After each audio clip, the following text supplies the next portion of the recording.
এটাকে বলা হয় পৃথিবীর সবচেয়ে দামি রশি। এটার একটা দাম $1.6 মিলিয়ন অথবা প্রায় 20 কোটি টাকার কাছাকাছি।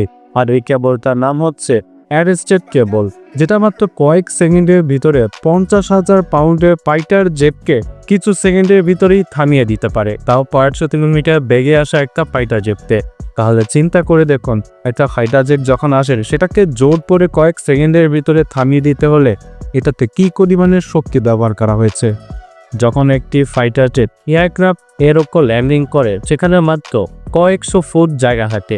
বিশেষ করে 300 ফুট জায়গার ভিতরে প্রায় 200 কিলোমিটার বেগে আসা একটা ফাইটার জেটকে হয়, যেটা প্রায় অসম্ভব। আর ঠিক এখানেই কাজে আসে অ্যারেস্টেড ল্যান্ডিং। অ্যারেস্টেড বলতে বোঝানো হয়েছে জোর করে আটকানো। মূলত এয়ারক্রাফট ক্যারিয়ারের ইস্পাতের উপর যে ডেক থাকে তার উপর স্তরে স্তরে সাজানো থাকে এই অ্যারেস্টেড রশ্মিগুলো। একটি বিমানবাহী জাহাজে 3 থেকে 4টি এরকম কাঠ থাকে, যা একটা বিমান যখন অবতরণ করে তখন তার প্রক্রিয়াকে আরো সহজ করে। যখন একটি প্রাইভেট জেট বিমান আকাশ থেকে এসে প্রাইভেট জেটের উপর ল্যান্ড করবে কি, সেই মুহূর্তেই মূলত অ্যারেস্টেড রশিগুলোকে কাজে লাগানো হয়। আর কাজে এমনভাবে লাগানো হয় যাতে কয়েক হাজার পাউন্ড, বিশেষ করে 50,000 পাউন্ড একটা প্লেনের যখন ওজন হয় এবং এটা যখন 200 কিলোমিটার বেগে আসতে থাকে, তখন স্বাভাবিক ক্ষেত্রে যে কোনো ব্যক্তি এটাকে আটকাতে পারবে না।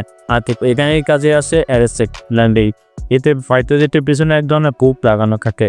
যখন ডেকের ওপর আস্তে পরে ল্যান্ডিং হয়, ঠিক সেই সময়ে ওই হুকের সাথে ল্যান্ডিং গিয়ারটি আটকে যায়। প্রচন্ড গতিতে আসা একটি ফাইটার জেটকে থামানো যেতে পারে।